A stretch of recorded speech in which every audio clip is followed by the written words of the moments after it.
মুখোপাধ্যায়ের লেখা মাতৃত্ব যে গ্রন্থটি আজ প্রকাশিত হচ্ছে, এই বইটি মূলত বর্তমান সময়ে বহু মেয়ে মাতৃত্বের যে অভাব বোধ করছে, অর্থাৎ এই সময়ে বহুভাবে তারা বন্ধাত্ম থেকে শুরু করে সমস্ত রকম যে জটিলতা তৈরি হচ্ছে, সেই জটিলতা থেকে মুক্তি পাওয়ার জন্য বর্তমান যে চিকিৎসা পদ্ধতি যে অবলম্বন এখন করা হচ্ছে, সেই অবলম্বনের আধুনিকতার যে ছোঁয়া, সেই ছোঁয়া যারা করে দিয়ে গেছে যে সমস্ত ডাক্তাররা, সেই ডাক্তারবাবুদের কাউকে কখনো দেখা গেছে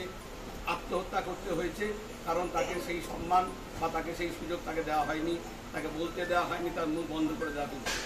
তো সেইটাকে মালা মুখোপাধ্যায় এখন উপস্থাপন করেছেন তার লেখার মধ্যে, যে লেখনীতে আছে যে কোনো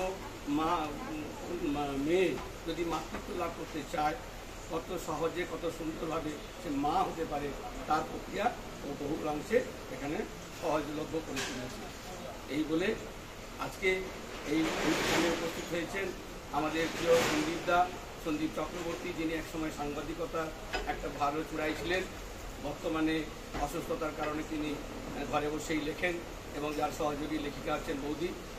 তিনি উপস্থিত হয়েছেন এই সময়, যার জন্য আজকে মালার এই অনুষ্ঠানটি সত্যি একটু সুন্দর হয়ে উঠল। আমি